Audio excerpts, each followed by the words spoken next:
السلام علیکم، څنګه یې؟ ښه صحتونه ښه دي؟ نن زموږ ټاپک دی ساید هاسل with your BS studies. مطلب هغه سټوډنټس چې کوم په یونیورسټیز کې دي یا په کالجز کې اوس بیچلر ډیګري کوي، د هغوی دپاره دا ویډیو ده.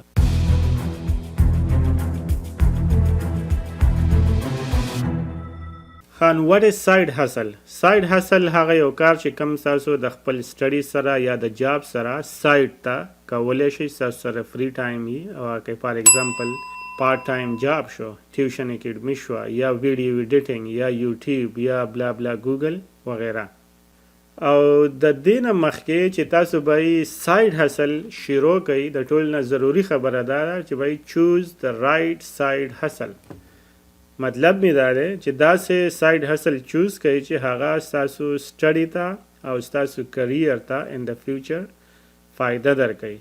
داسې نه که فرض که نن سبا په پاکستان کې د امازان ټرند دی، سبا به د شافیفای، بیا به د یوټیوب یا د بلاګز وي، نو هر سټوډنټ چې هغه به که ریسرچر مایند لري یا بزنس مایند لري یا چې کوم دی هغه وانه بیکم ا ټیچر، او هغوی ټول ځي په دغه شیز پسې نښلي. نو څه وشي؟ نه ادھر کې رهے نه ادھر کې رهے، بیا به قصه شي.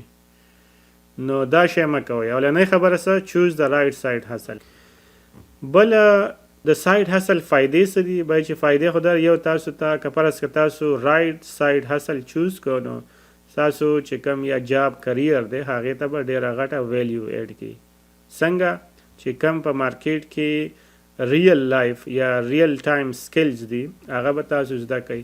ستاسو سی وي به ښه شي، بل ستاسو ویژن او یو سوچ به براډ نشي کمپیر ټو د ون هو آر جسٹ ریډینګ بکس. دویمه فایده، یو کین بیکم ا بزنس مین، انټرپرینور، فاونډر. لکه څنګه چې کوم زموږ سره دا فیسبوک او یوټیوب، واتساپ، انسټاګرام، دا ټول چې امریکن چې کوم خلک دي، د هغه د ساید هسل نه راوتي دي. ساید هسل ډیورینګ یور سټډیز، او داسې یو کمپني جوړه کړي. You can become one of them too. نقصان به څه؟ نقصان یو دی، او هغه دا چې کیدای شي you can't keep the balance between your studies and side hustle. په دې باندې به انشاءالله پر روانه ویډیو کې بحث کوو. د تلو نه مخکې به زه صرف یو ریکویسټ وکړم چې کم سټوډنټس اوس ساید هسل کوي with their studies، نو هغوی پلیز تاسو کامنټ کې ولیکئ چې تاسو څه شی کوئ او د هغې ساید هسل تاسو ته د اوسه پورې څه بینیفټس میلاو شوي دي. او انشاءالله ملاقات به کېږي پر روانه ویډیو کې. د الله په امان.